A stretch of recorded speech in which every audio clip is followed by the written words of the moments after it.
तो जैसा कि हमने सोल लैंड 2 नॉवल के पिछले एपिसोड के लास्ट में देखा था कि बीस्ट गॉड दी तियान ने अपनी सबसे powerful weapon dark dragon sword को समन कर लिया था। तो इस एपिसोड की स्टार्टिंग में जैसे ही दी तियान ने अपनी डार्क ड्रैगन स्वॉर्ड को उठाया, एक टेरिफाइंग पर्पल लाइट बीम आसमान को चीरते हुए नीचे आई। उस अटैक की पावर इतनी हॉरिफाइंग थी कि ग्रेविटी तक उसके सामने टिक नहीं पाई। स्पेस फटने लगा और हवा तक बिखर गई। एल्डर स्वान का गॉडली टाउटिए बुल फॉर्म इतना बड़ा था कि पूरा स्काई उसकी प्रेजेंस से भर गया था, लेकिन फिर भी वो दी तियान के इस डेडली अटैक से बच नहीं पाया। डार्क ड्रैगन स्वॉर्ड सीधा उसके दोनों सिंहों के बीच गिरने वाली थी, लेकिन उसी पल एल्डर स्वान के सिंहों के पास घूम रही 2 येलो लाइट्स अचानक एक्टिवेट हो गईं और दी तियान के स्वॉर्ड को रोक दिया। आसमान एक डेफनिंग एक्सप्लोजन से गूंज उठा, लेकिन अटैक रोकने की कीमत भी बहुत बड़ी थी। गॉडली टाउटिए बुल का जाइगेंटिक बॉडी कंट्रोल खो बैठा और सीधा आसमान से नीचे गिरने लगा। 5000 मीटर की हाइट से वो 2000 मीटर तक आ गिरा। उसका साइज ही लगभग 1000 मीटर था, इसलिए नीचे खड़ी श्रेक सिटी के लोगों को लग रहा था कि पूरा सिटी उसके नीचे क्रश हो जाएगा। एल्डर स्वान ने एक पावरफुल रोर निकाली। उसके पैरों के नीचे येलो क्लाउड्स फिर से इकट्ठा हुए और मुश्किल से उसके बॉडी को सपोर्ट करने लगे। दूसरी तरफ दी तियान बिल्कुल शांत था। वो हवा में खड़ा था जैसे उसने अभी कोई एफर्ट ही ना लगाया हो। उसकी आंखें डेविल गॉड की तरह कोल्ड और रूथलेस लग रही थीं। ये थी दुनिया के स्ट्रॉन्गेस्ट एग्जिस्टेंस की ट्रू पावर। इस वक्त एल्डर स्वान को महसूस हो रहा था कि वो पूरी तरह डिसएडवांटेज में था। दी तियान ने बैटलफील्ड की हर स्पेशल एनर्जी को कंट्रोल कर लिया था। सबसे डेंजरस बात ये थी कि एल्डर स्वान को अब समझ आ रहा था कि ऑर्डिनरी रेजोनेंस टेक्निक से बने सोल कोर और यिन यांग कॉम्प्लीमेंट टेक्निक से बने सोल कोर के बीच कितना बड़ा गैप होता है। दी तियान की सोल पावर डेंसिटी इतनी टेरिफाइंग थी कि कंपैरिजन करना भी बेकार था। उसके आसपास की डार्क ऑरा लगातार एल्डर स्वान की अर्थ एलिमेंटल एनर्जी को खा रही थी, लेकिन एल्डर स्वान जानता था कि वो पीछे नहीं हट सकता। अगर उसने अब दी तियान को नहीं रोका तो दी तियान सीधा हु युहाओ तक पहुंच जाएगा, और अगर ऐसा हुआ तो हु युहाओ की current breakthrough process destroy हो सकती थी। शायद वो इसी वक्त मर भी सकता था। एल्डर स्वान ने धीरे से अपनी आंखें बंद कर ली। उसके दिमाग में एल्डर मू की लास्ट विशेस गूंजने लगी। उसे याद आया कि उसने क्या प्रॉमिस किया था, इसीलिए उसने एक डिसीजन लिया, एक ऐसा डिसीजन जो उसकी जान भी ले सकता था। सबको लगा कि गॉडली टाउटिए बुल फॉर्म को डिसमिस करने के बाद एल्डर स्वान सरेंडर कर रहा है। दी तियान के चेहरे पर भी एक हल्की सी स्माइल आ गई। उसके हिसाब से अगर एल्डर स्वान अपनी मार्शल सोल ट्रू बॉडी तक छोड़ रहा था तो अब उसके पास लड़ने के लिए बचा ही क्या था। लेकिन कुछ ही सेकंड्स बाद दी तियान की स्माइल गायब हो गई। उसने महसूस किया कि एल्डर स्वान के बॉडी से एक एंशिएंट ऑरा निकलना शुरू हो गया है। अचानक स्काई में एक डीप ड्रैगन रोर गूंज उठी। एल्डर स्वान के बॉडी के आसपास येलो फ्लेम्स चलने लगी। ये आम फ्लेम्स नहीं थीं, इनके अंदर एक एंशिएंट ड्रैगन अथॉरिटी और सुप्रीम ब्लड लाइन प्रेशर छुपा हुआ था। जब दी तियान ने इस ऑरा को महसूस किया तो उसका दिल भी एक पल के लिए सिकुड़ गया, क्योंकि वो इस पावर को पहले भी महसूस कर चुका था। ग्रेट स्टार डाउ फॉरेस्ट के बीस्ट डाइट के दौरान भी उसने इसी टेरिफाइंग ऑरा का सामना किया था। तब उसकी स्ट्रेंथ के बावजूद उसे कई दिन लगे थे उस प्रेशर से कंप्लीटली रिकवर होने में। और अब वो समझ गया था, ये टाउटिए की पावर थी, एक ट्रू डिवाइन बीस्ट की पावर। दी तियान की आंखों में शौक और गुस्सा दोनों भर गए। उसने गरजते हुए कहा, श्वानजी, क्या तुम पागल हो? क्या तुम सच में अपनी जान दांव पर लगाने वाले हो? दी तियान समझ गया था कि एल्डर स्वान क्या कर रहा है। नॉर्मली एल्डर स्वान की ब्लड लाइन में मौजूद टाउटिए पावर को एक्टिवेट करना इम्पॉसिबल था, लेकिन अगर वो अपनी सोल पावर को जला दे, अपने सोल कोर को ओवरलोड कर दे और अपनी लाइफ फोर्स तक सैक्रिफाइस कर दे, तब वो उस हिडन ब्लड लाइन को टेम्पररीली अवेकन कर सकता था। एक अल्टीमेट डोलो के लिए सोल पावर बर्न करना सीधा डेथ सेंटेंस नहीं था। जब तक सोल को डिस्ट्रॉय ना हो, रिकवरी का चांस रहता था, लेकिन डैमेज फिर भी अनइमेजिनेबल होता था। रिकवरी में सालों लग सकते थे। और अब एल्डर स्वान बिना किसी हेजिटेशन के ये सब कर रहा था, सिर्फ हु युहाओ को प्रोटेक्ट करने के लिए, सिर्फ इसलिए कि दी तियान उसके पास ना पहुंच सके। एल्डर स्वान को खुद नहीं पता था कि वो कितनी देर तक सर्वाइव करेगा, लेकिन उसने डिसाइड कर लिया था कि जब तक उसकी सांस चल रही है वो दी तियान को रोकेगा। ये देखकर दी तियान और भी ज्यादा सस्पिशियस हो गया। अब उसे पूरा यकीन हो चुका था कि हु युहाओ कुछ ऐसा कर रहा है जो पूरी दुनिया से छुपाया जा रहा है। और अगर एक अल्टीमेट डोलो अपनी लाइफ रिस्क में डालकर किसी को प्रोटेक्ट कर रहा है तो इसका मतलब वो चीज ऑर्डिनरी नहीं हो सकती। शायद वो ग्रेट स्टार डाउ फॉरेस्ट के फ्यूचर को अफेक्ट कर सकती थी, शायद सोल बीस्ट रेस के एग्जिस्टेंस को भी। यही सोचकर दी तियान के अंदर का बीस्ट गॉड पूरी तरह जग गया। उसने अपनी सारी डाउट्स को एक तरफ रख दिया। अचानक उसकी गोल्डन आइज में एक टेरिफाइंग लाइट चमक उठी। जो भी सोल बीस्ट दी तियान को जानते थे वो इस साइन को तुरंत पहचान लेते, क्योंकि इसका सिर्फ एक मतलब था, दी तियान ने किलिंग इंटेंट एक्टिवेट कर दिया था। अगला अटैक सिर्फ बैटल नहीं होगा, वो एग्जीक्यूशन होगा। दी तियान ने अपनी जाइगेंटिक डार्क ड्रैगन स्वॉर्ड को दोबारा आसमान की तरफ उठाया। तुरंत ही वायलेंट विंड्स पूरी दुनिया में चलने लगी। ब्लैक पर्पल क्लाउड्स ने स्काई को कवर कर लिया और दिन रात में बदल गया। डार्कनेस हर डायरेक्शन में फैलने लगी और फिर धीरे धीरे दीतियान का पूरा बॉडी भी डार्क पर्पल कलर में ट्रांसफॉर्म होने लगा। दीतियान की पीठ के पीछे अचानक एक ऐसा टेरिफाइंग सीन उभरने लगता है जिसे देखकर हर किसी के होश उड़ जाते हैं। उसके पीछे एक ब्लैक सन और एक पर्पल मून नजर आते हैं। दोनों एक दूसरे के ऊपर ओवरलैप होते हुए आसमान को इल्यूमिनेट कर रहे थे। इसी के साथ बीस्ट गॉड का ऑरा फिर से एक्सप्लोड करने लगता है। उसकी प्रेशर इतनी ज्यादा बढ़ जाती है कि आसपास मौजूद सभी एक्सपर्ट्स को लगता है जैसे पूरा स्काई उनके ऊपर गिरने वाला हो। ऐसा महसूस हो रहा था कि डार्क क्लाउड सब कुछ क्रश कर देंगे। यान शाओजे, श्यान लिनर और बाकी सभी एक्सपर्ट्स शॉक में जम जाते हैं। अब तक जो पावर उन्होंने देखी थी वो सिर्फ दीतियान की असली स्ट्रेंथ का एक हिस्सा थी, लेकिन इस वक्त जो ऑरा रिलीज हो रहा था वही दुनिया के स्ट्रॉन्गेस्ट बीस्ट गॉड का सच्चा प्रेशर था। सबके दिमाग में एक ही सवाल था, क्या दीतियान अब एल्डर श्याम पर फुल पावर अटैक करने वाला है? उन्हें अच्छी तरह पता था कि चाहे वो सब मिलकर भी लड़ लें, फिर भी दीतियान के सामने ज्यादा देर तक टिक नहीं पाएंगे। लेकिन एल्डर श्यान भी कोई आम पर्सन नहीं था। आसमान में उभरते हुए इस टेरिफाइंग फिनोमिनन को देखकर भी उसके चेहरे पर डर का नाम तक नहीं था। वो गुस्से से हवा में खड़ा रहा और उसके शरीर के चारों तरफ जल रही पेल येलो फ्लेम्स और भी इंटेंस होने लगती हैं। इसी दौरान उसके पीछे एक ब्लरी फैंटम फिगर धीरे धीरे शेप लेने लगती है। जब सब उस फिगर को ध्यान से देखते हैं तो उनकी सांसें रुक जाती हैं। उसका सिर ह्यूमन जैसा था लेकिन बॉडी गोट जैसी थी। सबसे खास बात उसका इनॉर्मस हेड था। ये और कोई नहीं बल्कि ड्रैगन गॉड के 9 सन्स में से एक लेजेंडरी ताओटिए था। एल्डर श्यान ने फाइनली अपनी गॉडली ताओटिए बुल ब्लड लाइन को कम्प्लीटली रिलीज कर दिया था। जैसे ही ताओटिए का ऑरा बैटलफील्ड में फैलता है, दीतियान का प्रेशर थोड़ा वीक पड़ता हुआ महसूस होता है। आखिर ताओटिए ब्लड लाइन के पास डार्कनेस ड्रैगन ब्लड लाइन को सप्रेस करने की नेचुरल एबिलिटी थी। ये वही पावर थी जिसका इस्तेमाल पहले एल्डर मू और एल्डर श्यान ने मिलकर दीतियान को सील करने के लिए किया था। दीतियान इस बात को कभी नहीं भूला था। उसे साफ याद था कि किस तरह वो पहले ताओटिए की पावर के सामने हेल्पलेस हो गया था और इस बार वो दोबारा वही गलती करने के मूड में बिल्कुल नहीं था। सबसे बड़ी प्रॉब्लम ये थी कि हुओ युहाओ अभी भी अपना काम कंप्लीट कर रहा था।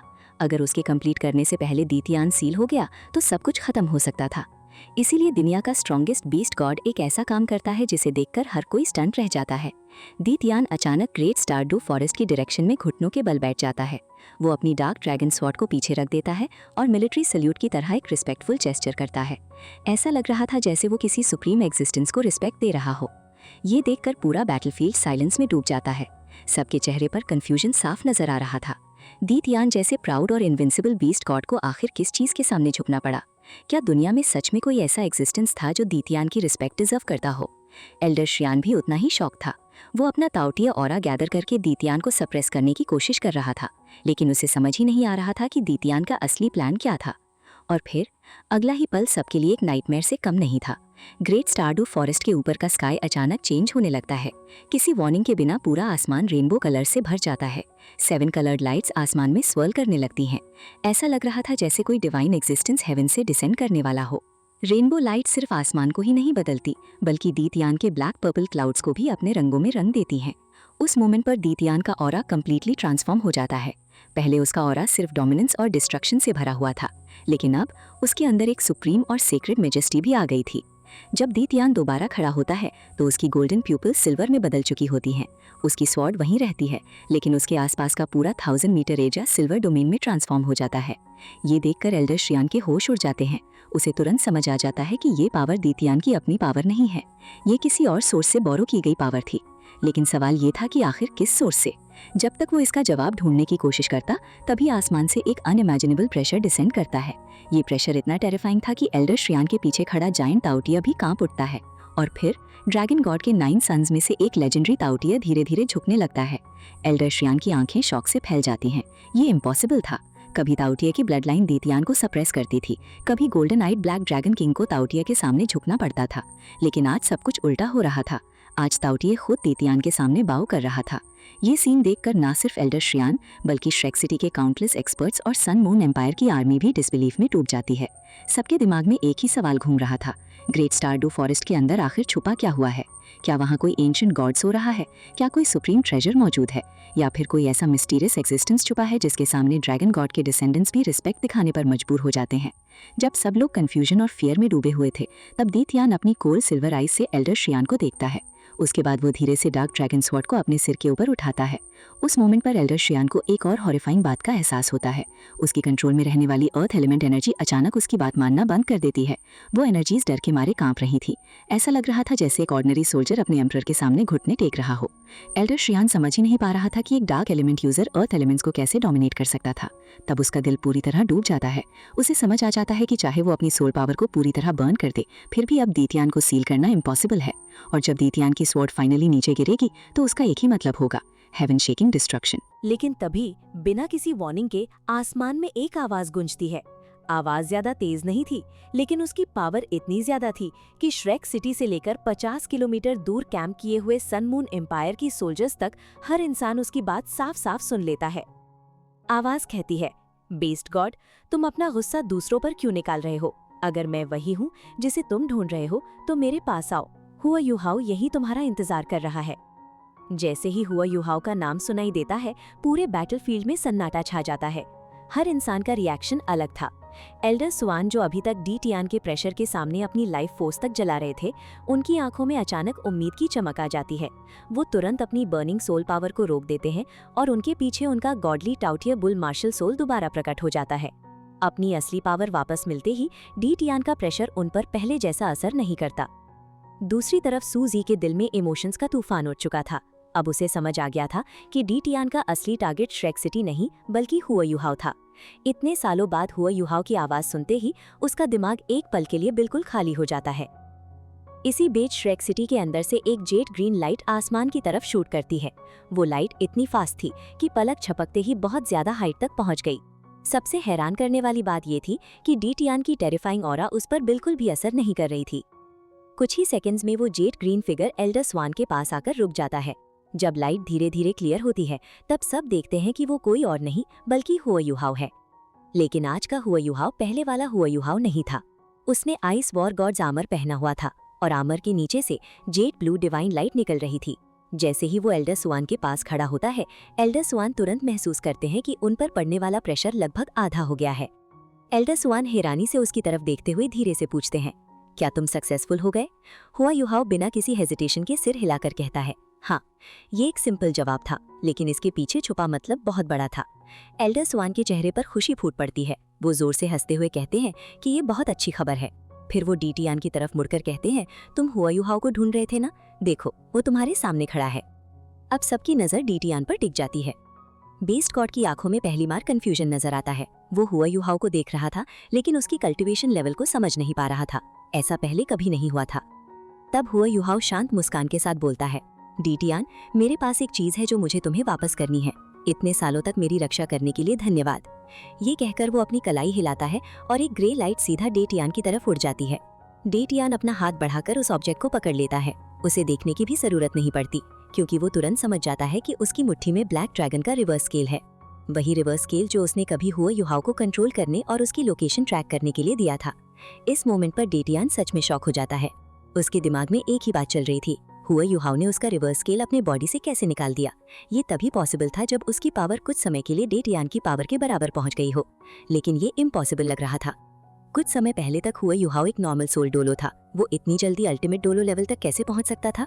दूर खड़ी सूजी भी यही सोच रही थी। उसने पहले भी हुआ युहाओ की ग्रोथ देखी थी, लेकिन आज उसके सामने खड़ा इंसान उसकी इमेजिनेशन से भी बाहर था। वो दुनिया के सबसे पावरफुल बीस्ट गॉड के सामने बिना डरे खड़ा था और ऐसा लग रहा था जैसे डीटियान खुद उससे कॉशियस हो गया हो। हुआ युहाओ का चेहरा बिल्कुल शांत था। उसकी आंखों में ना डर था और ना ही टेंशन। तब डीटियान धीरे से बोलता है, तुम सच में मेरे रिवर्स स्केल से फ्री हो गए?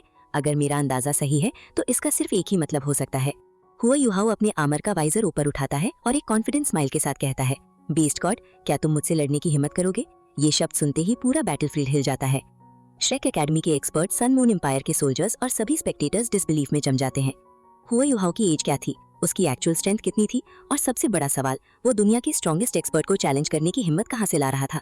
सबको लग रहा था कि शायद वो अपनी मौत को खुद इनवाइट कर रहा है, लेकिन अगला मोमेंट सबको और भी ज्यादा शॉक कर देता है। डीटियान अपनी डार्क ड्रैगन सोर्ड सीधा हुआ युहाओ की तरफ पॉइंट करता है और बिना किसी हेजिटेशन के कहता है, जरूर, मुझे देखने दो कि तुमने क्या सीखा है और क्या समझा है। बेस्ट गॉड का चैलेंज एक्सेप्ट करना इस बात का सबूत था कि अब वो हुआ युहाओ को एक ऑर्डिनरी ह्यूमन नहीं समझ रहा था। हुआ युहाओ की आंखें चमक उठती हैं, उसकी एक प्यूपल प्योर गोल्ड बन जाती है, जबकि दूसरी जेड ब्लू डिवाइन लाइट से भर जाती है। इस वक्त उसके अंदर कॉन्फिडेंस का समुंदर उमड़ रहा था। सच तो ये था कि उसे खुद भी नहीं पता था कि अब वो कितना पावरफुल बन चुका है, लेकिन एक बात पक्की थी, वो सक्सेसफुल हो चुका था। अपने कंपेनियंस की हेल्प, एल्डर मो की गाइडेंस और काउंटलेस स्ट्रगल्स के बाद उसने वो अचीवमेंट हासिल कर ली थी जिसे कभी इम्पॉसिबल माना जाता था। और अब समय आ चुका था कि वो अपनी नई पावर को दुनिया के सबसे पावरफुल बीस्ट गॉड के सामने प्रूव करे। अगला ही पल आसमान और जमीन दोनों को हिला देता है। एक डेफनिंग एक्सप्लोजन गूंजता है। आइस स्प्लिट फ्यूजन आखिरकार एक्टिवेट हो चुकी थी। हु युहाओ को ऐसा महसूस हुआ जैसे स्नो एम्प्रेस का इंटेंट उसके दिल के अंदर घुसते ही उसकी पूरी एग्जिस्टेंस लाखों टुकड़ों में टूट गई हो। एक पल के लिए ना उसे अपना सोल कोर महसूस हो रहा था, ना बॉडी, ना ही आसपास की दुनिया। सब कुछ एक अजीब खामोश शून्यता में बदल चुका था। पता नहीं कितना समय बीत गया, लेकिन धीरे धीरे उसकी कॉन्शियसनेस वापस लौटने लगी। जब उसने खुद को चेक किया तो उसने देखा कि एक बहुत फेमिलियर एनर्जी उसके स्पिरिचुअल सोल कोर को प्रोटेक्ट कर रही है। कोर के चारों तरफ अनेक दरारें मौजूद थीं, लेकिन वही मिस्टीरियस एनर्जी उसे पूरी तरह टूटने से बचा रही थी। और सबसे हैरानी की बात यह थी कि उसका स्पिरिचुअल सोल कोर अब बहुत तेजी से रिपेयर हो रहा था। इसी दौरान हुओ युहाओ ने अपने शरीर को ध्यान से देखा और तुरंत समझ गया कि उसके साथ कुछ बहुत बड़ा हो चुका है। उसकी चेस्ट के पास एक crystal clear white soul core शांत गति से घूम रहा था। ये उसके स्पिरिचुअल सोल कोर से थोड़ा बड़ा था और उसके अंदर एक छोटी सी ह्यूमन फिगर चमक रही थी। अगले ही पल हुओ युहाओ की आंखें फट गईं, क्योंकि उस व्हाइट सोल कोर के अंदर जो फिगर थी वो और कोई नहीं बल्कि स्नो एम्प्रेस थी। ये देखकर हुओ युहाओ खुद भी समझ नहीं पा रहा था कि आखिर हुआ क्या है। आइस चेड एम्प्रेस स्कॉर्पियन की टॉसो बोन अब पहले की तरह शाइन नहीं कर रही थी। ड्रैगन पिल की एनर्जी से नरिश होने के बाद उसकी हड्डियां अब गोल्डन कलर में ट्रांसफॉर्म हो चुकी थीं। लेकिन आइस एम्प्रेस का ऑरा इतना कमजोर हो गया था कि उसे महसूस करना भी मुश्किल था। हुओ युहाओ ने तुरंत स्नो एम्प्रेस, आइस एम्प्रेस और बाकी स्पिरिट से कांटेक्ट करने की कोशिश की, लेकिन उसे कोई जवाब नहीं मिला। लिटिल बाई से लेकर लिया तक सभी गहरी नींद में डूबे हुए थे। ऐसा लग रहा था जैसे उन्होंने अपनी सारी स्ट्रेंथ खर्च कर दी हो। तभी हुओ युहाओ को अचानक एहसास हुआ कि जो एनर्जी उसके स्पिरिचुअल सोल कोर को प्रोटेक्ट कर रही थी वो किसी और की नहीं बल्कि स्काई ड्रीम आइसवर्म की थी। स्काई ड्रीम, उसने तुरंत पुकारा। जैसे ही उसकी आवाज गूंजी, एनर्जी में हल्का सा रिएक्शन हुआ, लेकिन स्काई ड्रीम जवाब नहीं दे सका। अगले ही पल वो एनर्जी एक लाइट बीम में बदल गई और सीधा उसके स्पिरिचुअल सी के अंदर समा गई। अब हुओ युहाओ का अपनी 6 स्पिरिट्स के साथ पूरा कांटेक्ट टूट चुका था, लेकिन इस सब के बीच एक बात बिल्कुल क्लियर थी, वो सक्सेसफुल हो चुका था। अब उसके पास 2 सोल कोर थे, पहला गोल्डन स्पिरिचुअल सोल कोर और दूसरा अल्टीमेट आइस सोल कोर। दोनों सोल कोर ऑपोजिट डायरेक्शंस में रोटेट कर रहे थे। उनसे निकलने वाली एनर्जी बीच के एक पॉइंट पर टकरा रही थी और वही पॉइंट था जहां से हुओ युहाओ की असली पावर शुरू हुई थी। जब दोनों एनर्जीज टकराती तो काउंटलेस टाइनी स्पाइरल्स बनकर उसके बॉडी पाथवेज में दौड़ने लगते। ये कंप्रेस्ड सोल पावर और स्पिरिचुअल पावर उसकी डैमेज्ड बॉडी को अनबिलीवेबल स्पीड से हील कर रही थी। साथ ही लाइफ गार्डियन सोड भी अपनी डेंस लाइफ एनर्जी रिलीज करके उसके शरीर को नरिश कर रही थी। ऐसा लग रहा था जैसे हुओ युहाओ को एक नई बॉडी मिल गई हो, लेकिन उसके दिल में एक भारी एहसास था। उसे अंदाजा था कि उसकी स्पिरिट्स ने उसे बचाने के लिए बहुत बड़ी प्राइस चुकाई है। जब उसका बॉडी पूरी तरह रिकवर हो गया, तब उसकी नज़र फ्लोर पर पड़े ब्लैक ड्रैगन रिवर्स स्केल पर पड़ी। उसे देखते ही उसे तुरंत समझ आ गया कि बीस्ट गॉड डी तियान अब भी उसके ऊपर नजर रखे हुए है। लेकिन इस बार सब कुछ बदल चुका था। अब हुओ युहाओ के दिल में डी तियान के लिए डर नहीं था। वो कमरे से बाहर निकला और सीधा उस बैटलफील्ड की तरफ चल दिया जहां बीस्ट गॉड उसका इंतजार कर रहा था। उसका फिगर एक बार फ्लिकर हुआ और एल्डर श्वान की साइड से गायब हो गया। जब वो दोबारा नजर आया, तब तक वो श्रेक सिटी से कई किलोमीटर दूर पहुंच चुका था। आसमान के ऊपर डी तियान में ठंडी सांस भरी। उसने हवा में एक बड़ा कदम रखा और तुरंत हुओ युहाओ के सामने पहुंच गया। डार्क ड्रैगन सोड उसके हाथ में चमक उठी। अगली ही पल पूरा स्काई अंधेरे से भर गया। ऐसा लग रहा था जैसे हेवन और अर्थ का इंटेंट उसके कंट्रोल में आ गया हो। नेचर की सारी पावर एक साथ हुओ युहाओ की तरफ टूट पड़ी, लेकिन हुओ युहाओ बिल्कुल शांत था। उसने अपना वाइजर नीचे खींच लिया। आइसी वॉर गॉड जामर से जेड ब्लू लाइट फूट निकली। फिर उसके हाथ में एक छोटा डैगर अपीयर हुआ। उसने डैगर उठाया और तुरंत उसके ब्लेड पर 4 फुट लंबी ब्लू लाइट जगमगाने लगी। ब्लेड के आसपास आइसी मिस्ट की एक पतली लेयर तैर रही थी। अचानक आसपास की हवा जम सी गई।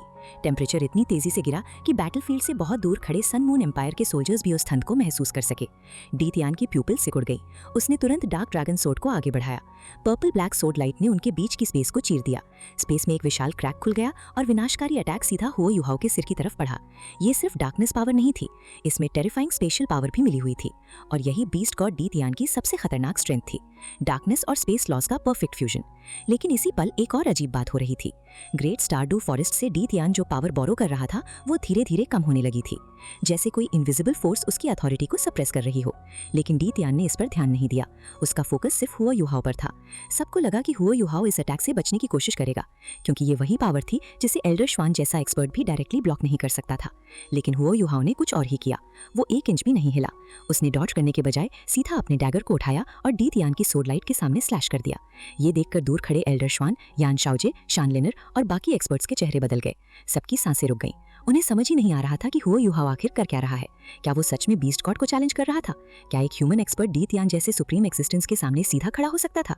अगले ही पल आसमान में एक बेहद तेज मेटालिक साउंड गूंजी, क्लिंग, और उस आवाज के साथ ही सबके सामने एक ऐसा सीन उभर कर आया जिसकी किसी ने कल्पना तक नहीं की थी। आसमान में बना वो जाइगेंटिक ब्लैक वॉइड जो डी तियान ने अपनी टेरिफाइंग पावर से क्रिएट किया था, अब एक अजीब व्हाइट लाइट की लेयर से कवर हो चुका था। कुछ ही पल पहले तक जो एंडलेस स्पेशल एनर्जी बाहर निकल रही थी, वो अचानक उस व्हाइट बैरियर से अलग हो गई। दूर से देखने पर ऐसा लग रहा था जैसे वो डिस्ट्रक्टिव पोर्टल पूरी तरह सील हो गया हो और अब अपनी पावर रिलीज करने में असमर्थ हो। दूसरी तरफ हुआ युहाओ और डी तियान की अभी हुई हेड ऑन क्लैश ने सबको शॉक में डाल दिया था। हुआ युहाओ लगभग 1000 मीटर तक पीछे धकेल दिया गया था। बहुत मुश्किल से उसने हवा में अपने बॉडी को स्टेबलाइज किया, लेकिन उसका पीछे हटना बेकार नहीं गया। उसने डी तियान के अटैक की फोर्स को एब्जॉर्ब और डिस्पर्स करने का मौका पा लिया था। डी तियान की हालत भी उतनी सिंपल नहीं थी जितनी बाहर से दिख रही थी। उसका पूरा बॉडी थिक आइस की लेयर से कवर हो गया था। जब उसने जोर से अपना बॉडी शेक किया, तब जाकर वो आइस टूटकर जमीन पर गिर गई। लेकिन असली प्रॉब्लम आइस के टूटने के बाद भी खत्म नहीं हुई थी। बैटलफील्ड पर मौजूद हर एक्सपर्ट और सोल्जर के चेहरे पर डिसबिलीफ साफ नजर आ रहा था। किसी को अपनी आंखों पर भरोसा नहीं हो रहा था।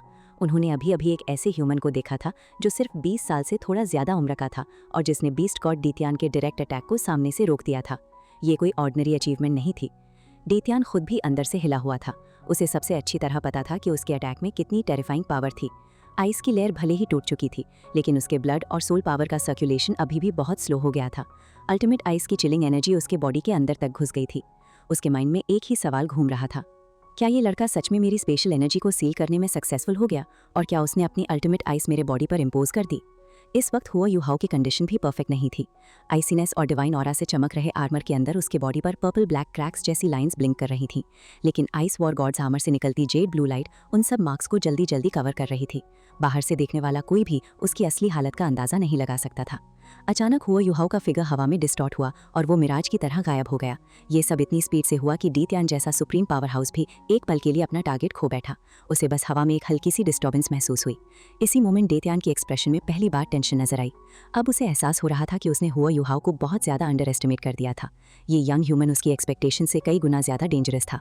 डी तियान के माइंड में अचानक एक रियलाइजेशन लाइटनिंग की तरह चमकी। हाँ, वो सक्सेसफुल हो गया है। अल्टीमेट डोलू रैंक तक पहुंचने से पहले कोई भी मेरे अटैक को इस तरह ब्लॉक नहीं कर सकता। और फिर उसे सब समझ आ गया।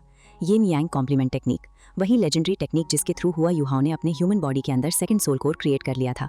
ये रियलाइजेशन डी तियान के लिए सबसे ज्यादा अलार्मिंग थी। अगर हुआ युहाओ ऐसे ही ग्रो करता रहा तो फ्यूचर में उसे कंट्रोल करना इम्पॉसिबल हो जाएगा। इसी वजह से डी तियान ने अपने डिसीजन को और मजबूत कर लिया। आज वो हुआ युहाओ को मारना नहीं चाहता था, लेकिन चाहे जो भी हो उसे हुआ युहाओ को कैप्चर करना ही था। उसने प्लान बना लिया था कि हुआ युहाओ की केयरफुली कल्टिवेटेड पावर को डिस्ट्रॉय कर दिया जाएगा और उसे हमेशा के लिए ग्रेट स्टारडू फॉरेस्ट में इम्प्रिजन कर दिया जाएगा। एक गहरी सांस लेकर डी तियान ने अपनी डार्क ड्रैगन स्वॉर्ड को और कसकर पकड़ लिया। तभी हुआ युहाओ का फिगर दोबारा दिखाई दिया, लेकिन इस बार वो डी तियान से पीछे अपीयर हुआ। आइस वॉर गॉड्स आर्मर के पीछे जेड ब्लू एनर्जी का डैजलिंग ट्रेल फूट निकला और उसकी स्पीड इंस्टेंटेनियसली एक्सप्लोड कर गई। बस एक ब्लिंक में हुआ युहाओ लगभग 5 किलोमीटर दूर निकल गया। उसका डेस्टिनेशन साफ था, सन मून एम्पायर का मिलिट्री कैंप। नीचे बैटलफील्ड को देख रही शूजी तुरंत चिल्लाई, सभी soul tool deployment areas battle preparation शुरू करो। उसकी आवाज में घबराहट साफ महसूस हो रही थी। वो समझ गई थी कि हुआ युहाओ जानबूझकर बैटल को श्रेक सिटी से दूर खींच रहा है, लेकिन अगर डी तियान और हुआ युहाओ जैसे मॉन्स्टर्स सन मून एम्पायर के मिलिट्री कैंप के ऊपर फाइट करते तो उनकी कोलिशन से सोल्जर्स और इक्विपमेंट पर विनाशकारी डिस्ट्रक्शन टूट सकता था। इसी बीच सबने एक और अजीब चीज नोटिस की। डी तियान हुआ युहाओ का पीछा नहीं कर रहा था, वो बस आसमान में खड़ा था। उसकी डार्क ड्रैगन स्वॉर्ड उसके हाथ में थी और वो बिल्कुल मोशनलेस लग रहा था। लेकिन जो लोग डी तियान को जानते थे उन्हें पता था कि जब बीस्ट गॉड इतना शांत दिखे तब असल खतरा शुरू होता है। उधर हुआ युहाओ अपनी मैक्सिमम स्पीड पर भाग रहा था। उसकी कल्टिवेशन इतनी पावरफुल हो चुकी थी कि 10 किलोमीटर की डिस्टेंस उसके लिए कुछ ही मोमेंट्स का सफर बन गई थी। बहुत जल्दी सन मून एम्पायर की पूरी आर्मी उसके नीचे नजर आने लगी। अचानक उसके बॉडी से काउंटलेस वर्चुअल इमेजेस निकलने लगी। हर डायरेक्शन में उसके क्लोन्स और आफ्टर इमेजेस फैल गए और असली बॉडी फिर से नजरों से गायब हो गई। उसने अपना स्पिरिचुअल इंटरफेरेंस डोमेन एक्टिवेट कर दिया था। अब उसके नीचे मौजूद सर्वेलेंस सिस्टम्स और डिटेक्शन सिस्टम्स के लिए उसकी रियल लोकेशन आइडेंटिफाई करना लगभग इम्पॉसिबल था। डिप्लॉयमेंट एरियाज के एक्सपर्ट सिर्फ अपने इंस्ट्रूमेंट्स को उसे ट्रैक करने के लिए फोर्स कर सकते थे। लेकिन तभी डी तियान ने मूव किया। उसका मूवमेंट इतना स्मूथ और एलिगेंट था कि देखने वाले समझ ही नहीं पाए कि क्या हुआ। वो हवा में उछला, अपनी डार्क ड्रैगन स्वॉर्ड को दोनों हाथों से पकड़ा और फिर पूरी पावर के साथ एक स्लैश चला दिया। एक डैज़लिंग पर्पल ब्लैक स्वॉर्ड लाइट आसमान में फ्लैश हुई, लेकिन अगले ही पल वो गायब हो गई। ऐसा लगा जैसे डीथियान का अटैक हवा में खो गया हो, जैसे उसका स्लैश किसी टारगेट तक पहुंचा ही नहीं। लेकिन सच्चाई कुछ और थी। पूरा स्काई अचानक ट्विस्ट और डिस्टॉर्ट होने लगा। नीचे छाए हुए पर्पल ब्लैक क्लाउड्स एक एक करके डिसअपियर होने लगे।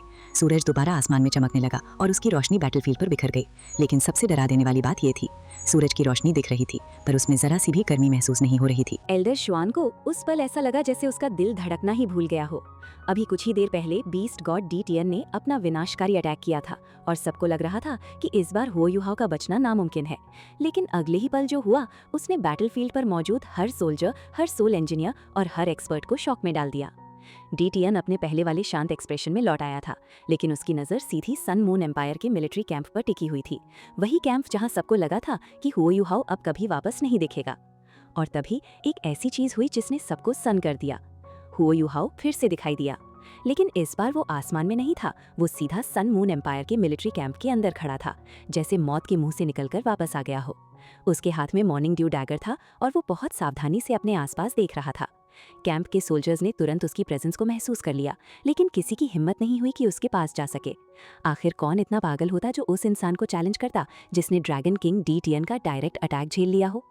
जैसे ही हुओ युहाओ वहां खड़ा रहा, उसके आसपास का टेम्परेचर अचानक गिरने लगा। 1000 मीटर के एरिया में ठंडी हवा का तूफान फैल गया। उसका आईसी वॉर गॉड्स आर्मर जो पहले चमक रहा था, अब जेट ब्लू कलर में बदल चुका था। मॉर्निंग ड्यू डैगर से निकलने वाली रोशनी और भी ज्यादा तीव्र हो गई।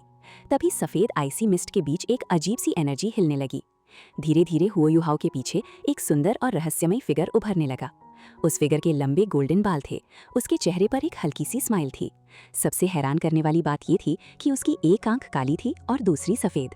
ये दृश्य देखकर आसपास के लोग और भी ज्यादा शॉक में आ गए। इसी समय हुओ युहाओ ने अचानक अपना मॉर्निंग ड्यू डैगर ऊपर की तरफ घुमा दिया और एक दबी हुई गर्जना निकाली। ये मूवमेंट बहुत छोटा था, लेकिन उसमें छुपी पावर बेहद डरावनी थी। दूसरी तरफ एम्प्रेस सूजी भी समझ गई थी कि सिचुएशन कितनी खतरनाक हो चुकी है। उसने बिना देरी किए पूरी आर्मी को ऑर्डर भेज दिया, सारी सोल टूल डिप्लॉयमेंट एरियाज को तुरंत एक्टिवेट करो। सारे डिफेंसिव और ऑफेंसिव सोल टूल्स को फुल पावर पर चला दो। कोई पीछे नहीं हटेगा। ऑर्डर मिलते ही पूरे मिलिट्री कैंप में हलचल मच गई। सोल इंजीनियर्स ने अपने इक्विपमेंट को एक्टिवेट कर दिया। कैंप के ऊपर एक के बाद एक रेडिएंट बैरियर्स उभरने लगे और पूरे एरिया को कवर कर लिया। लेकिन असली खतरा अभी आना बाकी था। हुओ युहाओ के सामने हवा में अचानक एक पतली सी क्रैक खुल गई। अगला ही पल एक पर्पल लाइट उस क्रैक के अंदर से निकली और सीधा उसकी तरफ वार कर दिया। लेकिन हुओ युहाओ ने तुरंत रिएक्ट किया। उसने मॉर्निंग ड्यू डैगर को घुमाकर उस अटैक को रोक दिया। क्लिंग, एक तेज मेटालिक साउंड आसमान में गूंज उठी। इम्पैक्ट इतना भयानक था कि हुओ युहाओ का पूरा शरीर जोर से कांप उठा। उसे लगा जैसे लाखों वोल्ट की बिजली उसके शरीर के अंदर दौड़ गई हो। एक पल के लिए उसके यिन यांग कॉम्प्लीमेंट सोल कोर्स ने काम करना बंद कर दिया। उसका दिमाग सुन्न हो गया। वो सोच भी नहीं पा रहा था। मॉर्निंग ड्यू डैगर जोर जोर से वाइब्रेट करने लगा। ब्लेड इतनी तेजी से कांप रहा था कि ऐसा लग रहा था जैसे एक नहीं बल्कि कई डैगर्स एक साथ मौजूद हों। इसी दौरान आईसी वॉर गॉड्स आर्मर के ऊपर गहरे नीले वर्लपूल्स उभरने लगे। ये वर्लपूल्स धीरे धीरे आर्मर से अलग होकर जमीन पर गिरने लगे और जैसे ही वो जमीन को छुए, उन्होंने अपना असली रूप दिखाना शुरू कर दिया। दूसरी तरफ डीटियन की डार्क ड्रैगन सोर्ड से निकली हुई विनाशकारी एनर्जी हुओ युहाओ के शरीर में घुस चुकी थी। वो एनर्जी उसके हर अंग को फाड़ देना चाहती थी। ये दर्द इतना ज्यादा था कि आम इंसान तो उसी पल मर जाता। लेकिन तभी कुछ अद्भुत हुआ। हुओ युहाओ के पीछे दो विशाल फिगर्स दिखाई देने लगे। एक सन था और एक मून। ये वही दृश्य था जो कुछ देर पहले डीटियन के पीछे नजर आया था, लेकिन दोनों में एक बड़ा अंतर था। डीटियन का सन काला था और उसका मून पर्पल, जबकि हुओ युहाओ का सन गोल्डन था और उसका मून चमकता हुआ ब्लू। जैसे ही ये दोनों डिवाइन सिंबल्स प्रकट हुए, एक रहस्यमय एनर्जी हुओ युहाओ के शरीर में दौड़ने लगी। ये एनर्जी किसी पावरफुल ग्लू की तरह काम कर रही थी। डीटियन के अटैक से जो शारीरिक और आत्मिक नुकसान हुआ था, वो धीरे धीरे रिपेयर होने लगा। दूर खड़ा डीटियन ये सब देख रहा था। अब उसके मन में कोई संदेह नहीं था। पहले उसे सिर्फ शक था कि हुओ युहाओ ने यिन यांग कॉम्प्लीमेंट टेक्निक का इस्तेमाल करके सेकंड सोल कोर बना लिया है, लेकिन अब वो पूरी तरह निश्चित हो गया था। गोल्डन सन और ब्लू मून उस टेक्निक का सिग्नेचर सिंबल थे। इसका मतलब था कि हुओ युहाओ ने वो अचीवमेंट हासिल कर ली थी जो इतिहास में आज तक कोई ह्यूमन नहीं कर सका था। ये सच जानकर डीटियन भी अंदर से चौंक गया। हुओ युहाओ की ग्रोथ स्पीड अब उसकी कल्पना से भी परे जा चुकी थी। चाहे डीटियन को यकीन ना हो कि हुओ युहाओ कभी थर्ड सोल कोर बना पाएगा या अल्टीमेट डोलुओ बनेगा, लेकिन वो इतना जरूर समझ गया था कि अगर इस लड़के को और वक्त मिल गया तो भविष्य में वो बहुत बड़ा खतरा बन सकता है। इसीलिए डीटियन के दिल में पहली बार सच्ची सावधानी पैदा हुई। लेकिन बैटलफील्ड पर तब तक एक और विनाशकारी बदलाव शुरू हो चुका था। जो छोटे छोटे वर्लपूल्स हुआ युहाओं के आर्मर से निकलकर जमीन पर गिरे थे, वो अब विशाल स्टॉर्म्स में बदल चुके थे। ये डार्क ब्लू स्टॉर्म जमीन के ऊपर तेजी से दौड़ रहे थे और अपने रास्ते में आने वाली हर चीज को मिटा रहे थे। इन स्टॉर्म्स में हुआ युहाओं की अल्टीमेट आइस और DTN की डार्क एनर्जी दोनों का फ्यूजन था। ये एक ऐसा आइस डार्कनेस स्टॉर्म था जिसे रोकना लगभग नामुमकिन था। जहां जहां ये तूफान गुजरता वहां सिर्फ तबाही बचती। हुओ युहाओं से 1000 मीटर के अंदर मौजूद सारे टेंट्स पहले डार्क ब्लू रंग में जम गए और फिर अगले ही पल पाउडर बनकर बिखर गए। उन टेंट्स के अंदर मौजूद कोई भी चीज इस विनाश से बच नहीं सकी और पूरा Sun Moon Empire military camp अब एक ऐसे डिजास्टर के बीच खड़ा था जिसका अंत अभी किसी को नजर नहीं आ रहा था। तो दोस्तों, अभी के लिए इतना ही। तो जाने से पहले वीडियो को लाइक, शेयर, कमेंट्स और साथ ही चैनल को सब्सक्राइब करके जल्दी से 1000 सब्सक्राइबर कंप्लीट करवा दो।